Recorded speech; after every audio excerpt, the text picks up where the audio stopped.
A reading from The Devil's in the Details, a short story by Brooke Getchell. Libby. One day you're planning a future with who you think is the love of your life. The next you're packing up whatever contents remain that he hasn't destroyed, that you can stuff into your piece of shit Honda Civic, and running across the country to get away from the same man. A man who is only a man in the biological sense, at least. A man wouldn't do the things he did to me.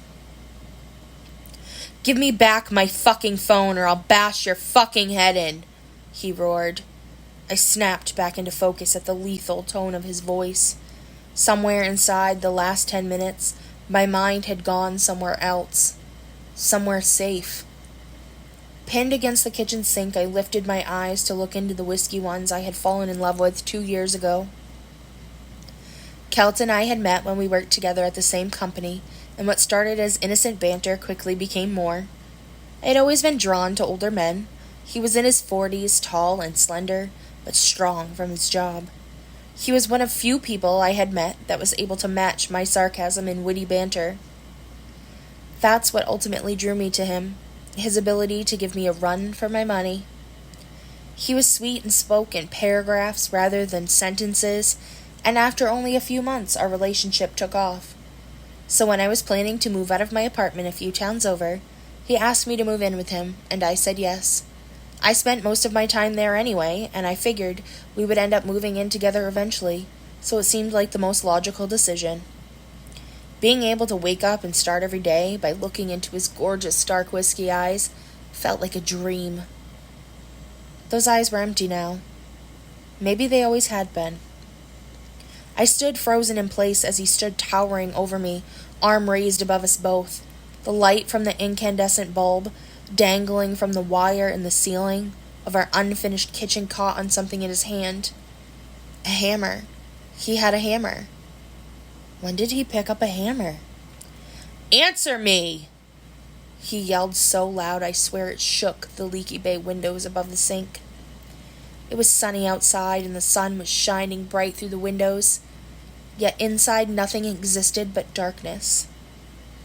"I told you I don't have your phone," I said, devoid of any emotion as the hammer still hung in the air above us, clenched in his fist. I didn't move. I didn't fight back.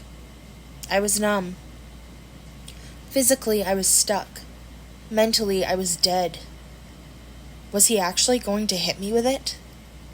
Part of me hoped he would. I just wanted to stop existing in the nightmare he created with his vicious words and violent promises. I no longer recognized myself. Every time I looked in the mirror, I saw everything he wanted me to see. Too fat, ungrateful, selfish, high maintenance, bitch, princess.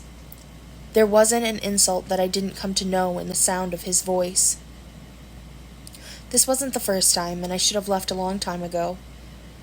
There were two versions of Kelt. The emotional Kelt who would weep with remorse and shame, that wanted so desperately to be better, to do better, and to beat the demons he was battling. Then there was angry Kelt, the mean version who wielded insults like a knife, and who found pleasure in my pain as he stood over my crumpled body and spat venom-laced words. "Go ahead and cry. You think that will help you? You think that will make me feel bad for you? You're nothing." But the night I sat by the fire next to an emotional Kelt as he spoke life into his greatest fear, "I'm afraid that one night I'll kill you and wake up the next morning and not know what happened." I should have left, but I didn't. I thought I could save him, and I loved him too much not to try. So I painted every red flag white and killed myself trying to save him when I should have been saving myself. I knew I was going to die in this house. If I was being honest, I already had, though I was still breathing.